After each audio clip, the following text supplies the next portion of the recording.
Merci beaucoup d'être avec nous ce soir. C'est un horaire un petit peu improbable, un vendredi soir à 18h15, mais dans le lockdown, tout est possible. Donc, ça fait plaisir de vous voir aussi nombreux pour cette session. On a donc invité Antonio Maggiocchi, qui est un professeur à l'université italienne de Rome de Louis, une université assez connue. On essaie de réfléchir, il travaille, lui, sur ses recherches sur comment les entreprises familiales réussissent à l'international et quels sont les freins ou les facilités ou les atouts ou les handicaps qu'elles peuvent avoir en tant que entreprise familiale. C'est un sujet qui évidemment a beaucoup d'écho en Italie, où il y a beaucoup de succès de PME familiales et de succès international de PME familiales remarquables. On a aussi ça en France, beaucoup de PME familiales, donc c'est un sujet qui est transfrontalier, transalpin. Voilà, mais écoutez, je vais laisser la parole assez rapidement à Antonio. On va faire la présentation en anglais. Antonio parle français, je peux vous le dire, j'en témoigne. Il comprend le français, donc vous pourrez vous poser vos questions en français ou en anglais ou en italien, comme vous préférez. Et il a enseigné à Strasbourg, donc il a dû quand même parler un peu français avec les étudiants, mais bon, là, il préfère parler anglais, voilà, pour ne pas écorcher notre langue. Et voilà, comprends très bien ce choix. Donc, la présentation sera en anglais, les slides sont en anglais. La discussion sera chacun dans sa langue, ce qui est la meilleure manière de communiquer. Antonio, je vous laisse la parole. Merci. Merci beaucoup d'avoir accepté notre invitation. On est parti pour 40-45 minutes de présentation. On va vous suivre. Et ensuite, on aura 40-45 minutes de discussion, de question. À vous. Merci. Merci. Je voudrais d'abord m'excuser par ne pas donner ma présentation en français. Mon niveau de français n'est pas suffisant pour faire une présentation professionnelle. Comme vous aurez dit, je comprends un peu le français. Si vous voulez me poser des questions, j'espère que je vais comprendre si vous parlez lentement. Okay, so I switch to English and apologize again. I hope you see my presentation. So I give for granted that you see my presentation. If there is any problem, wave me. My subject is internationalization of family SMEs. Let me say that I came across this subject working with a French colleague, Professor Jean-François Hénard. We came across the subject by chance. He was in Italy with me. We started investigating the internationalization of Italian firms, and we realized something that at the first impressed us.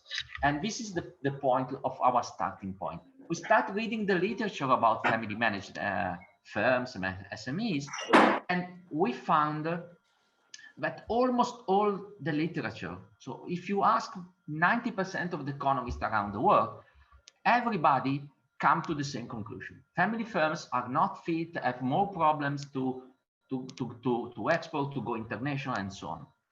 And the reason are mainly two. We listed four, but the first two are the main one. That is, family firms tend to hire only family managers, so they don't have specialized resources, they don't have the specialized manager that export require. And the second reason is that if you want to be effective in international market, then you need to do FDI, which is investment all over the world. You have to buy shop, other companies, you have to produce all over the world, and so on, and so on. So the two main reasons why family firms tend to be less, according to the economists, are less international, are hiring external. They do not hire enough external management. They do not have enough external capital, and so on and so forth.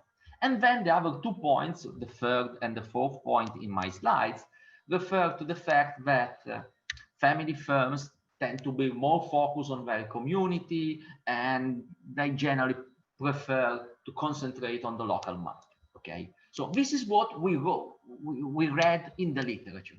Then we went outside, we meet manager, we see company. And what we saw that you go all over the world and you find a lot of family firms which are really international. I just named the most famous for for few countries, for France, for Germany, for Italy, and so on. Okay, is it only a European phenomenon? It is not, because also in the UK is the same, in the US, and if we go to Asia, it's even more. The trend is even more solid and important. Samsung is a family firm. So we try to question ourselves why the literature is telling a story and reality is telling another story. And so we start to investigate some Italian firms. Okay, is it true that family firms need to do a lot of investment, acquisition internationally? Okay, we look at Ferrero, for example. I use Ferrero as an example because I know everybody knows Nutella. More or less, we are almost all addicted to Nutella in some way or another. And Nutella make a lot of acquisition in the last 5 years. This I list here. I don't go through the details of them. So Fannie Mae, Ferrara Candy, and so. So it seemed at the first view, it seems that you have to make a lot of FDI investment in order to be international. But there is another point that for me is even more important. And not only according to the case of Ferrero, you have to make a lot of acquisition. But what is really more important is that, generally speaking, if you want to be effective in international market, in different market, you need a lot of what marketing manager call local adaptation. I just copy and paste the main page of Nutella in France and in Italy. Two very similar countries, two similar consumers, a lot of similarity, the same currency and blah, blah, blah. But at the end of the day, if you look at the first page, you see that the two pages are different. So the Italian page, fruit, and the Nutella jar is well in the first place in the picture, while in France, you have a famous chef, and you have the link to Facebook and Instagram. You have noisette on the cake. So you need a lot of adaptation. In order to adapt, you have to know the consumer, to make a lot of market research, to have local managers, and so on and so forth. So this way of internationalization is the only method of internationalization, the only strategy to achieve export. We start investigating and interviewing a lot of managers in different family firms, and we've concentrated on some firms with high level of export. Okay, I brought here 2 cases. The first one, because it's a very well-known case, at least in Italy. I don't know about your knowledge of Pagani. And the second case is another case that make my point. Let's concentrate on Pagani first. Pagani, it's a car producer company which make handmade cars. The cost is reported here is 1.5 million. This is the cheap model that I found, so very expensive. It's produced somewhere between Maranello, where Ferrari is located, and Modena, where is Lamborghini. So it's an area where you have a lot of producers of this kind of car. And what is the peculiarity of this company? The peculiarity of this company is that cars are really expensive, are handmade, and they generally are made based on the request of the client. And it is the client that is generally contacting Pagani, asking for the product. The waiting list of a Pagani car, I'm not in a waiting list, unfortunately, so far, but it's 6 years, 5 years, things like that. Okay. Of course, it's a very peculiar product. So let's move to another case. Cyclotte. Cyclotte, it's a producer of home bikes, but the approach is the same. High-end consumer, very rich consumer all over the world, people keen of design, of quality, and so very expensive product by this point of view. So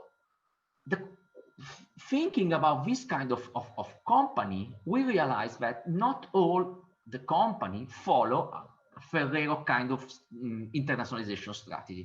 What is the common points about these two companies? Okay, we identify three main characteristics of these two companies, and then I will build on that.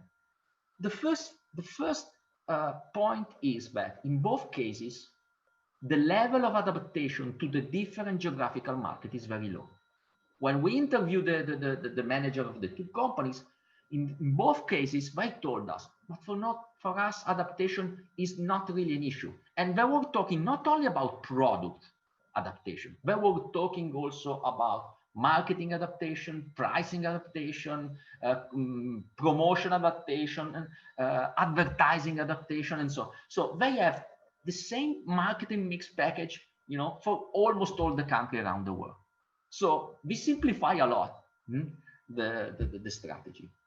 The second characteristic is that in most cases, they could have limited investment in marketing because the brand was so well known, because the quality by the word of mouth was widespreading all over the world, that the client was coming to the producer and not the other way around. Ferrero needs to look for consumer. They have to convince Auchan, they have to convince Carrefour that, you know, they have to put the Nutella jars on the shelves. In these cases, they were located in Modena, they were located in Bergamo, and waiting for the consumer to come in, which is a nice thing. In both cases, this strategy was possible because of the reputation of the company, of the product, and so on. So, reflecting a little bit on these two different kind of example, we come to the conclusion, but it's not an original conclusion. We pick up from the literature. I'm not claiming that this is my own idea, of course. We come to the conclusion that there are two different kinds of approaches to internationalization. There is the mass market internationalization Ferrero likes, but any mass market producer can follow this strategy, that require a lot of local knowledge. So you need the international knowledge, you need the local knowledge of the different market, you need big investment, and you need probably acquisition all over the world in order, you know, to be competitive. But there are some other firms who follow different rules, okay? And we call it global niche strategy. We took this terminology from other colleagues. Some other call it both globals, hidden champs. I mean, you can name it whatever you want, in which way you want. But the main characteristics of all these companies are that they have few customers, generally a limited number of customers, that the acquisition and the cost of acquiring the new customer is not very high. And so they can save on marketing expenditure. There is no adaptation, and you can serve the market with export. You don't have to be close physically to the consumer all over the world. And last but not least, there is no need for local market adaptation. Therefore, you don't need a local manager, for example, to understand the subtle technicality of the different consumer all over the world. Okay, so the next step was okay, but there are some family firms like Pagani, like Cyclot, and so on, that follow this different strategy. The next question we try to address is, but are family firms better suited to follow this kind of strategy? And this is a very practical question, because, you know, if you are an SMEs, a family SMEs, and you follow the same rules, you fight against mass market in the mass market company, you have to follow the rules of the mass market company. And the rules is finance, a lot of manager, investment, dimension, and so on and so forth. But if you follow different rules, maybe following this different rule, you can have a competitive advantage.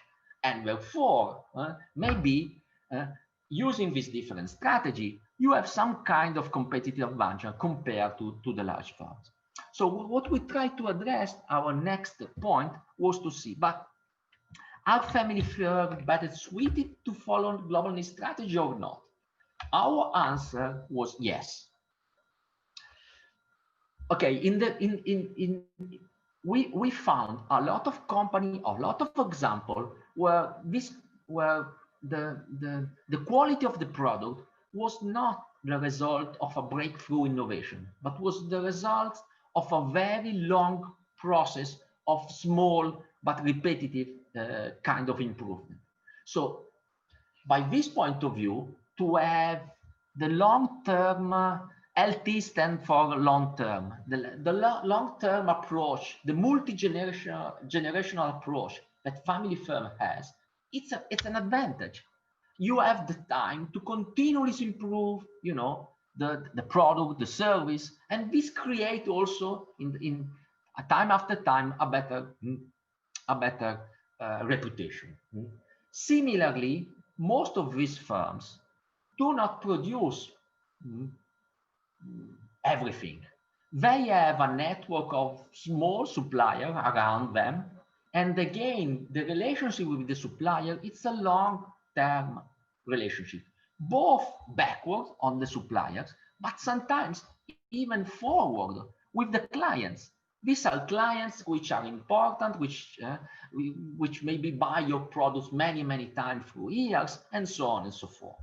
So again, the long-term perspective, which is typical of family firms, you know, that want to pass the company to the next generation, it's a strength. So we claim that for family firm, this is a strength, and they can be more effective following this kind of strategy. Of course, this long-term perspective allows to build tradition, brand, knowledge, and trust. So both the consumer, both the employees, and even the supplier generally have a long-term relationship with this company. This tradition generate and even further strengthen the quality of the brand. And finally, there is a strong identification of the family manager with the company, and this avoid this problem of rewriting, cheating, and short-termism, which is typical of the professional, which can sometimes be a problem with professional managers. But of course, we only in the first stage we just investigate Italian firm. So what we want to do is to investigate a larger sample, a larger number of firms. So what we do, we identify two main conclusions of our first part of the research, and the conclusion are reported here. It's true, we say. If you look at the family firm as a whole, you just look at the family firms and you do not distinguish the different strategy of the firms. On average, family firms tend to export less than other firms. Fine, we agree. The problem is that you should distinguish those family firms who are following a strategy which is better fitted for internationalization versus the firms which do not follow such a strategy. So our claim is that if you limit yourself and you just look at those firms that follow what we call the global niche strategy and so on, in this case, there is no difference between family firms and the rest of the world. So our idea was to test if this is true, because this would be a strong suggestion for family SMEs. You want to be effective, one possibility is to concentrate yourself on this global strategy. Is it only an Italian phenomenon? That's because we look at a different number of companies. And we start looking around. We first start with Marinella. Marinella is a tie producer from Naples. This is the shop, a small shop, and from this small shop they sell ties all over the world. But we found example in all Europe. So I am a guitar player, so I look for Ramirez, which was one of my favorite guitar, and Ramirez is another family firms. And what is the strength of Ramirez? I just reported here. What is written in their website. The Segovia model, which is a famous model that has been used by guitarists all over the world, was invented in the 1960s by José Ramírez Tierzo, so the third generation of José Ramírez. And so this idea that tradition is important is highlighted in the Ramirez website. But we found example in Germany. Flexi it's a company that make leashes, and the CEO say we do only one thing, but we do it better than anyone else. So they are really focused on what they do. I don't know how can you do better leashes than others, but they are succeeding and they are extremely successful. Okay, and I make the example of Tattinger, but I'm pretty sure that you know the French environment better than me, so you can make examples that are in line or against this. So a lot of example, but a lot of example, a lot of example are not enough. Una rondine non fa primavera, and I discovered that you have something similar in French. Une hirondelle ne fait pas le printemps. What does it mean? It means that I can find 1, 2, 3, 4 case studies that make my point, but in order to be very solid in my conclusion, I would like to have some more solid kind of analysis. So I don't go into the details of the technical research, but we look at a sample of more than 10,000, actually 1,100 European firms from all over Europe, from France, from Germany, Italy, Spain, and the UK, so the large country. Because when you look at these results and you look at the small country, results are a little bit biased, because of course, if you stay in Luxembourg and you want to sell anything, you need to go export, because the domestic country is very small. And a lot of family firms, some are controlled and so on. So I don't go into the details of the mathematics. Here it's a table that I reported in one of my paper. If you want it, I can send it to you. But what are the conclusions? Because this is the main takeaway of this first part of this discussion. The main takeaway is that it's true. If you look at family firms and you compare the family firms with all the other firms, as predicted by theory, family firms tend to have lower level of export. But and it's a very important but.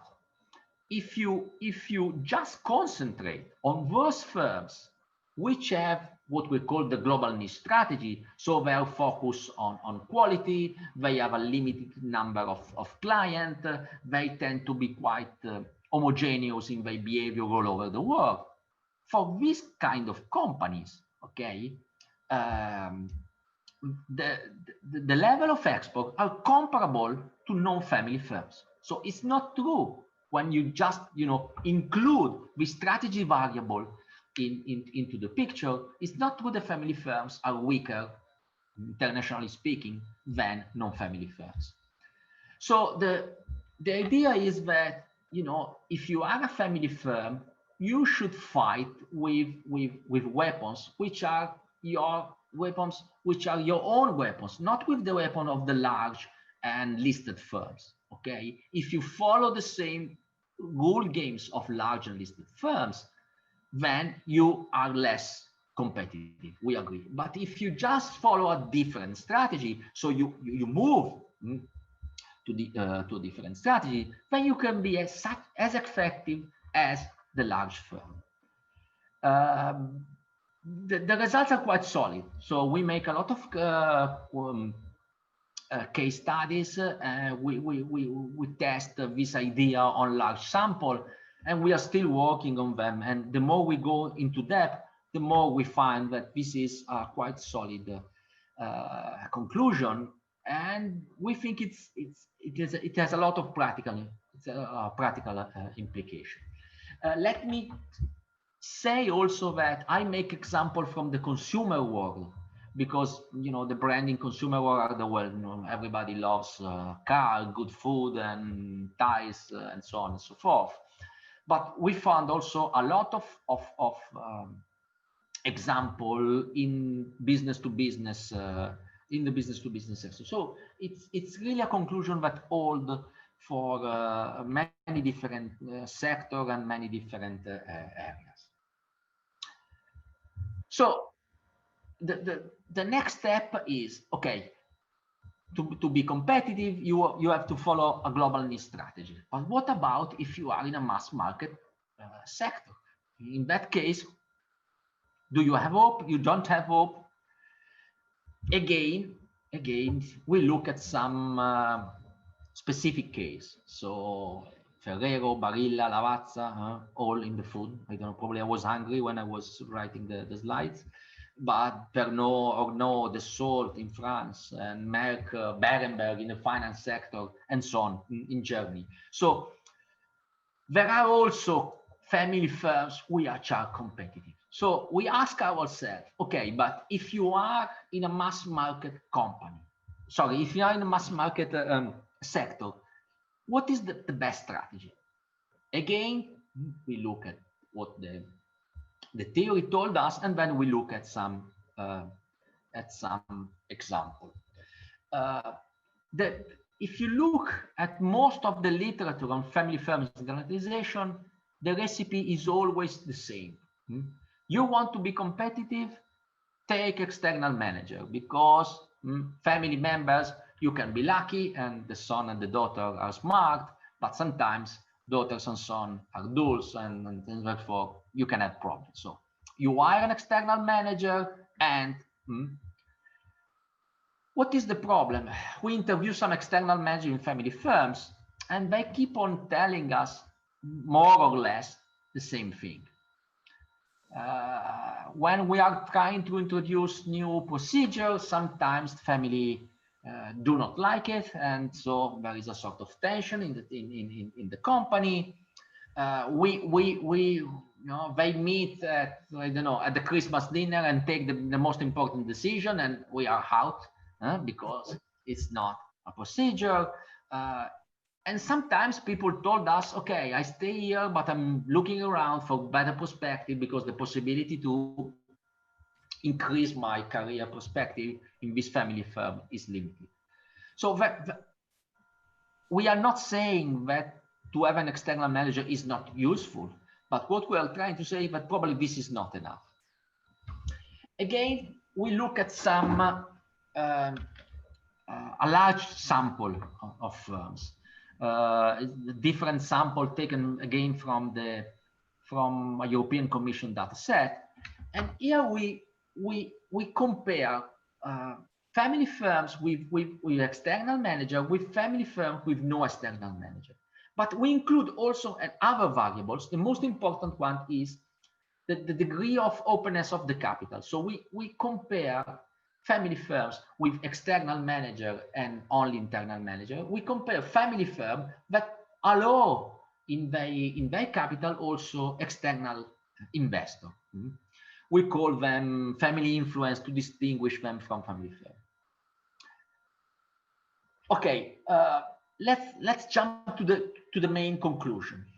Okay, the dotted line, the blue line you see, is the export performance of family firm with no external manager. Whatever you have, external capital or not, you have. It's not an issue. If you have external capital, you are on the right of the graph, family firm and external owners. If you are on the left side, you see that. So if you just look at the investor constituency, there is no difference between family with external investor and family investor. But if you include an external manager, you see that the blue line become red and goes up. So we found evidence that hiring external manager allow you to export better. So it's helpful. We cannot say, but the level of the difference between the two, the gap, the blue, you see this blue arrow, I put it here, is give you a very clear indication. What is telling to us this graph is telling a simple story. If you hire external manager, but all the capital is in the hand of the family firm, you are not really open to the rest of the world. If you hire external manager, probably you also have to allow other people at the table, to include other investors. That will change the composition of the board and will allow, the external manager to have some external backup. So at the end of the day, we are saying that in the mass market sector, in order to be effective as a family firm, you have to drop part of your familyness. You cannot be too close. If you want to really be effective, you have to open both the managerial side and the financial side of work. And these two different faces of the same coin are reinforcing the one. Please note that when we say family and external owners, we are still talking about family firms. The majority of the shares is still in the hands, but there are also other shareholders, okay? And this comes to my, I don't know if it's clear, if you need any clarification so far. Okay. So the last question I want to address and give my opinion on is, but the world is changing. So maybe what you are telling us today, after the COVID, during the COVID, will not be all true anymore. Let me start with a sentence that I just cut and paste from the Financial Times a few days ago. One of the chief commentator of Financial Times say, nothing will be equals after the financial crisis. Everything will be different, but much remains uncertain. So my first opinion about what will happen after the COVID is probably we don't know exactly. What we know is that this is a much worse crisis than before. We all know that but these are some numbers that show us. If you look at the light blue and the dark blue is the 2020 GDP change in main countries, and the light blue is what happened in 2007, 2008. And as you can see, things are much worse for almost every country. No, for all countries actually.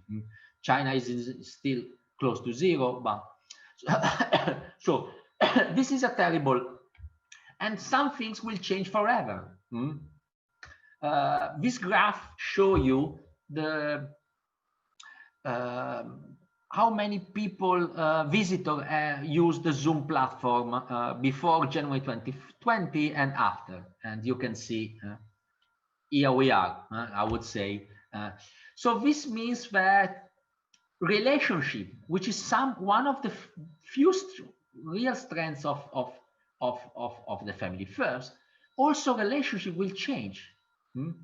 Probably a lot of relationship will move from face-to-face interaction to digital interaction, and this will means that distribution and communication will change, that family firms and all firms should invest even more in IT and so on. So this is a big change, and here this is something where family firms are some kind of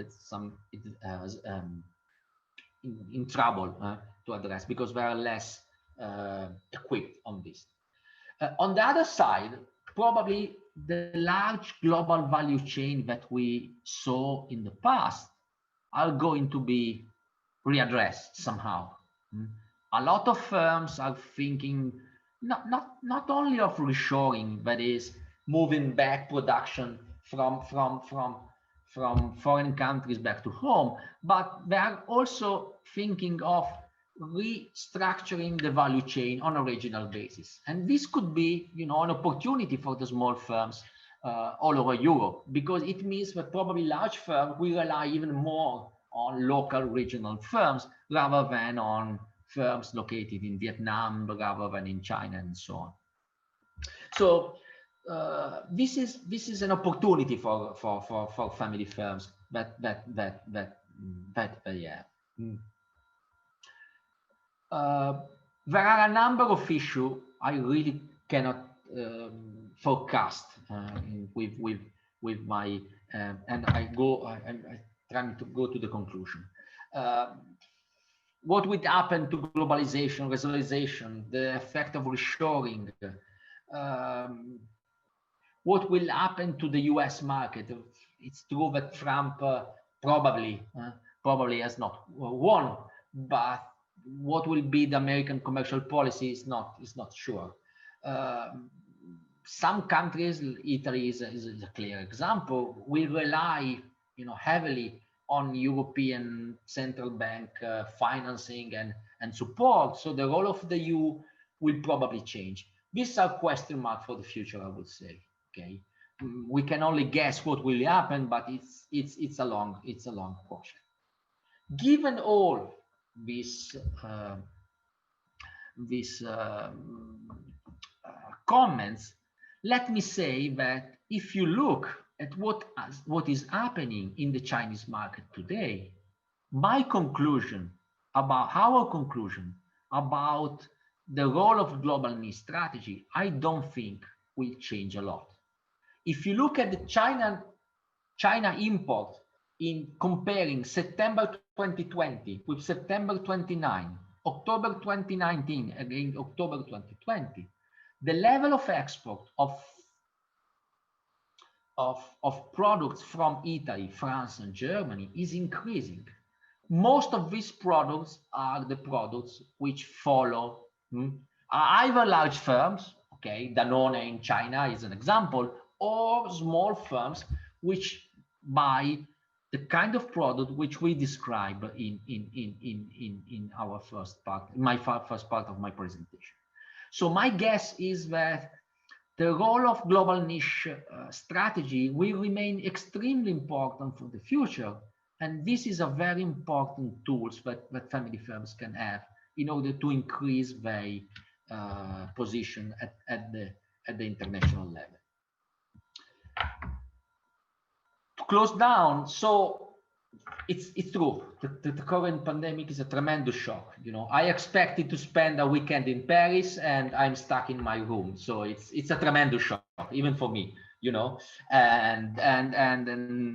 but we will survive, as Gloria Gaynor suggests.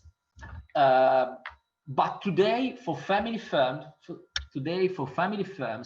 the important thing is to what I wrote down as they have to switch to what I say a survival mode. So the problem is, to let the storm pass, and this will be difficult because of liquidity problem, because of client collapsing, because a lot of structural problem. But family firms have the flexibility and the ability to be resilient. So probably, I'm pretty sure that when in 5 years from now, we will look back at this period, we will probably see that family firms are the more resilient. That's my bet.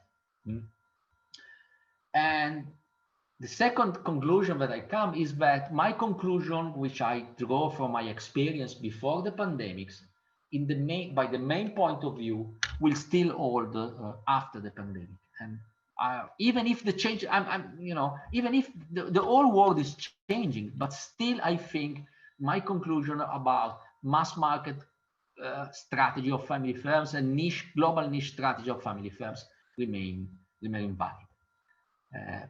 I think this is all, and I thank you for your attention, and I'm ready to take your comments, criticism, question, whatever you want. Thank you.